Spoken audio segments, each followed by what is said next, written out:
আসসালামু আলাইকুম প্রিয় দর্শক, অন্য মঞ্চের আলাপচারিতায় আপনাদের সকলকে আমন্ত্রণ জানাচ্ছি। গত ১৪ মাসে বাংলাদেশের মানুষের কাছে একটি বিষয় পরিষ্কার।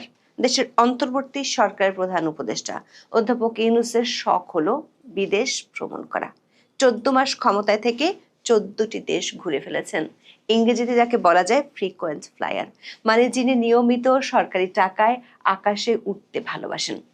এমন ভ্রমণ পিপাসু ব্যক্তি যিনি কিনা তার ১৫তম বিদেশ সফরটি নিশ্চিত করে ফেলেছিলেন, এ নিয়ে সরকারিভাবে ঘোষণাও দিয়েছিলেন। কিন্তু কয়েক ঘন্টার ব্যবধানে সেই ফ্রিকোয়েন্ট ফ্লায়ারকে আরেকটি ঘোষণা দিয়ে বলতে হলো না, তিনি সৌদি আরব সফরে যাচ্ছেন না। বাতিল করা হয়েছে সেই সফর। প্রশ্ন হলো, কেন ঘোষণা দিয়েও এত শখের এত স্বাদের সফরটি বাতিল করতে হলো অধ্যাপক ইউনূসকে? সূত্রগুলো বলছে, যমুনার স্রোতে উল্টো হাওয়া বইছে। সে হাওয়ায় আপাতত গৃহদাহ ঠেকাতে দেশ ছেড়ে মাত্র ৩ দিনের জন্য যাওয়াটা ঠিক মনে করছেন না শান্তিতে নোবেল বিজয়ী। অধ্যাপক ইউনূসের উপদেষ্টা পরিষদের ৭ সদস্যকে নিয়ে রীতিমতো গৃহদাহ শুরু হয়েছে তার পারিষদ আর মিত্র ৩টি প্রধান রাজনৈতিক দলের মধ্যে। এর মধ্যে ৬ জন পূর্ণাঙ্গ উপদেষ্টা এবং একজন বিশেষ সহকারী আছেন।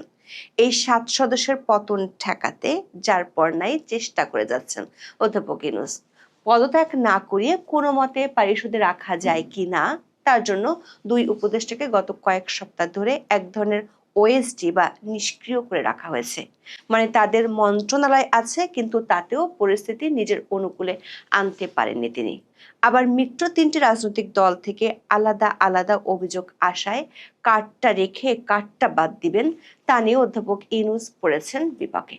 এরই মধ্যে জ্বালানি উপদেষ্টা ফাজুল কবির খান নিজে বিষয়টি নিয়ে ফেসবুকে পোস্ট দেয়। বিষয়টি আরো জমে উঠেছে।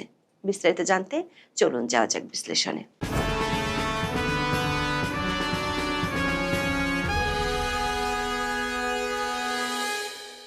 ২০০৮ সালের ১৮ ফেব্রুয়ারি ইন্ডিয়া টুডের এক প্রতিবেদন প্রকাশের পর বেশ হইচই পড়ে গিয়েছিল। রিপোর্টটির শিরোনাম ছিল ফ্রিকোয়েন্ট ফ্লায়ার।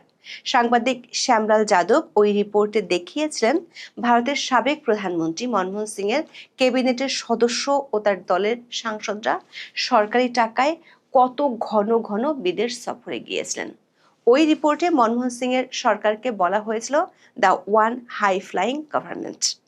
বাংলাদেশে বর্তমান অন্তর্বর্তী সরকারের পারিষদ কতটা ঘন ঘন ভ্রমণ করছেন সেটি জানা না গেলেও সরকার প্রধান হিসেবে অধ্যাপক ইউনূস যে ফ্রিকোয়েন্ট ফ্লায়ার, সেটি এর মধ্যে প্রতিষ্ঠিত হয়ে গেছে।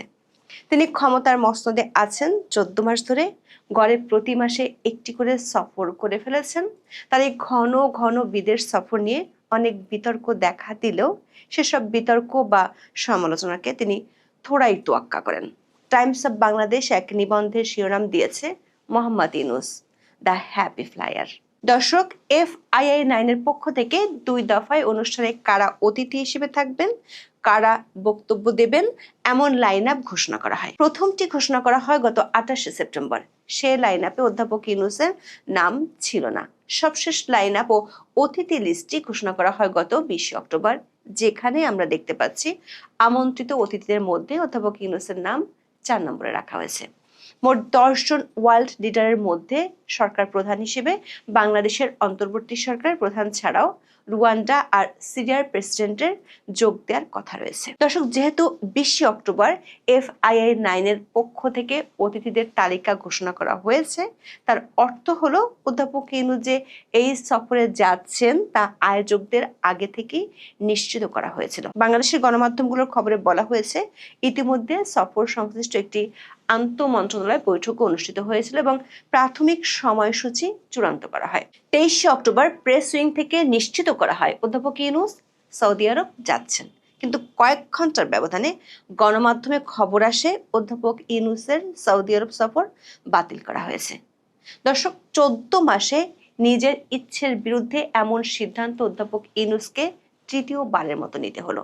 গত ৯ থেকে ১৩ জুন ফ্রান্সের নিস শহরে তৃতীয় ওশান কনফারেন্সে যাওয়ার সিদ্ধান্ত শেষ মুহূর্তে বাতিল করেন অধ্যাপক ইউনূস। এরপর ৩০ জুন থেকে ৩ জুলাই স্পেনে জাতিসংঘের ফিনান্সিং ফর ডেভেলপমেন্ট কনফারেন্সে তার যোগ দেওয়ার কথা ছিল।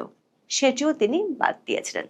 এই দুটি সফর বাদ দেওয়ার কারণ ছিল ফ্রান্সের প্রেসিডেন্ট ইমানুয়েল মাক্রোর সাক্ষাতের সময়সূচি পাননি অধ্যাপক ইউনূস। আবার স্পেনের ক্ষেত্রে রানী বা সরকার প্রধান কারো সাক্ষাতের নিশ্চয়তাও পাননি। এর আগে ইংল্যান্ডে গিয়ে দেশের প্রধানমন্ত্রী স্টারমারের সাক্ষাৎ না পাওয়ায় এ নিয়ে বেশ বিব্রতকর পরিস্থিতির মুখোমুখি হয়েছিলেন শান্তিতে নোবেল বিজয়ী অধ্যাপক ইউনূস। তাই সরকার বা রাষ্ট্রপ্রধানের সাথে সাক্ষাতের নিশ্চয়তা না পাওয়ায় ফ্রান্স ও স্পেনের সফর তখন বাতিল করা হয়েছিল। কিন্তু এবার সৌদি সফরের আগে ডক্টর ইউনূসের দপ্তর থেকে নিশ্চিত করা হয়েছিল সৌদি যুবরাজ ও প্রধানমন্ত্রী মোহাম্মদ বিন সালমানের আমন্ত্রণে অধ্যাপক ইউনূস সৌদি আরব যাচ্ছেন। তাহলে প্রশ্ন হলো, ঘোষণা দিয়ে সব প্রস্তুতি শেষ করেও কেন কয়েক ঘন্টার মধ্যে সফরটি বাতিলের ঘোষণা দেয়া হলো? সূত্রগুলো বলছে, নিজের উপদেষ্টার পরিষদের 7 সদস্যকে নিয়ে বেশ ঝামেলার মধ্যে পড়ে গেছেন অধ্যাপক ইউনূস। এর মধ্যে 6 জন হলেন পূর্ণাঙ্গ উপদেষ্টা আর একজন বিশেষ সহকারী। এই 7 জনের বিতর্কিত ভূমিকার জন্য অধ্যাপক ইউনূসের কাছে পাল্টাপাল্টি অভিযোগ করেছে সরকারের মিত্র প্রভাবশালী রাজনৈতিক দলগুলো। প্রথমে গত 21শে অক্টোবর যমুনায় অনুষ্ঠিত বৈঠকে বিএনপি 3 জন উপদেষ্টা ও একজন বিশেষ সহকারীর বিরুদ্ধে অভিযোগ করে। বিবিসি বাংলা খবরে বলা হয়েছে, সেই বৈঠকে বিএনপি নেতারা কয়েকজন উপদেষ্টার বিরুদ্ধে পক্ষপাতিত্বের অভিযোগ তোলেন। বিএনপির অভিযোগ, প্রশাসনে ও পুলিশে বদলি পদায়ন সহ বিভিন্ন ক্ষেত্রে জামায়াত ইসলামের পক্ষে কাজ করছেন ওই উপদেষ্টারা। বিবিসি বাংলা বলছে, বিএনপি সেই বিতর্কিতদের তালিকায় 1 নম্বরে রয়েছেন জ্বালানি উপদেষ্টা ফাউজুল কবির খান। বিএনপির অভিযোগ মূলত জনপ্রশাসন সম্পর্কিত উপদেষ্টা পরিষদের কমিটি নিয়ে। সেই কমিটির সদস্য হিসেবে আছেন জনাব ফাউজুল কবির। বিবিসির দাবি, এই কমিটির আরেকজন সদস্য মন্ত্রিপরিষদ বিভাগের সচিব শেখ আব্দুর রশিদের নাম উল্লেখ করে তার বিরুদ্ধে একটি বিশেষ দলের প্রতি পক্ষপাতিত্বের অভিযোগ জানিয়েছে বিএনপি। উপদেষ্টা ফাউজুল কবির খান নিজের ফেসবুক ওয়ালে বিষয়টি নিয়ে পোস্ট দিয়েছেন। পোস্টে তিনি বঙ্গগ্রাফ নামের একটি ফেসবুক পেজের 3টি ফটোকার্ড শেয়ার করেছেন। উপদেষ্টা ফাউজুল কবির খান লিখেছেন, প্রধান উপদেষ্টার সাথে 3 রাজনৈতিক দলের বৈঠকে উপদেষ্টাদের নিরপেক্ষতা সম্পর্কে প্রশ্ন উঠেছে। একটি দলের তালিকায় তার নিজের নামও আছে। আত্মপক্ষ সমর্থন করে তিনি বলেছেন, পক্ষপাত দুষ্ট চিন্তা করতে ও সিদ্ধান্ত গ্রহণে অভ্যস্ত নন তিনি। সবসময় কোনরূপ অনুরাগ বিরাগের বশবর্তী না হয়ে সরকারের সিদ্ধান্ত নিয়েছেন বলে দাবি করেন এই উপদেষ্টা। এরপর তিনি লেখেন, তবুও প্রশ্ন যেহেতু উঠেছে, এর নিষ্পত্তি করতে হবে। অন্তর্বর্তীকালীন সরকার প্রধান উপদেষ্টা, উপদেষ্টা বৃন্দ, বিশেষ সহকারী বৃন্দ, চুক্তিভিত্তিক নিয়োজিত সকল কর্মকর্তাদের কেউই যে দলই সরকার গঠন করুক না কেন পরবর্তী নির্বাচিত সরকারের কোনো লাভজনক পদে কেউই অংশ নিতে পারবেন না, এই মর্মে একটি অধ্যাদেশ জারি করলে এর সমস্যার সুরাহা হতে পারে বলে তিনি মনে করেন। তবে নির্বাচনের তফসিল ঘোষণার আগে যারা অন্তর্বর্তীকালীন সরকার থেকে পদত্যাগ করবেন তাদের ক্ষেত্রে এই বিধান প্রযোজ্য হবে না বলে মত দিয়েছেন তিনি। দর্শক, বিবিসি বাংলার খবরে আরো বলা হয়েছে, প্রধান উপদেষ্টার বিশেষ সহকারী খোদাবক্স চৌধুরী স্বরাষ্ট্র মন্ত্রণালয়ে কাজ করেন। ওই মন্ত্রণালয় উপদেষ্টার পরে মিস্টার চৌধুরীর অবস্থান। বিএনপি নেতারা প্রধান উপদেষ্টার কাছে খোদাবক্স চৌধুরীর বিরুদ্ধে একটি দলের প্রতি পক্ষপাতিত্বের অভিযোগ দিয়েছেন। দৈনিক প্রথম আলোর এক খবরে বলা হয়েছে, তথ্য উপদেষ্টা মাহফুজ আলম এবং স্থানীয় সরকার উপদেষ্টা আসিফ মাহমুদ সজীব ভুঁইয়ার দিকে আঙ্গুল তুলেছে বিএনপি। এদের 2 জনকে সরিয়ে দিতে বলা হয়েছে। তবে এসব উপদেষ্টা ও বিশেষ সহকারীর সাথে বিবিসি বাংলা ও প্রথম আলোর পক্ষ থেকে যোগাযোগ করা হলেও কোনো সাড়া মেলেনি। বিএনপির বন্ধু থেকে এখন শত্রুতে পরিণত হওয়া জামায়াত ইসলামীও পরদিন অধ্যাপক ইউনূসের সঙ্গে বৈঠকে গিয়ে কিছু উপদেষ্টার বিষয়ে তাদের আপত্তি জানিয়েছে। বিবিসি বাংলার খবরে বলা হয়েছে, জামাতের অন্য একাধিক নেতার সঙ্গে কথা বলে সংবাদ মাধ্যমটির কাছে মনে হয়েছে অর্থ উপদেষ্টা সালাউদ্দিন আহমেদ সহ কয়েকজন উপদেষ্টার ব্যাপারে তাদের আপত্তি রয়েছে।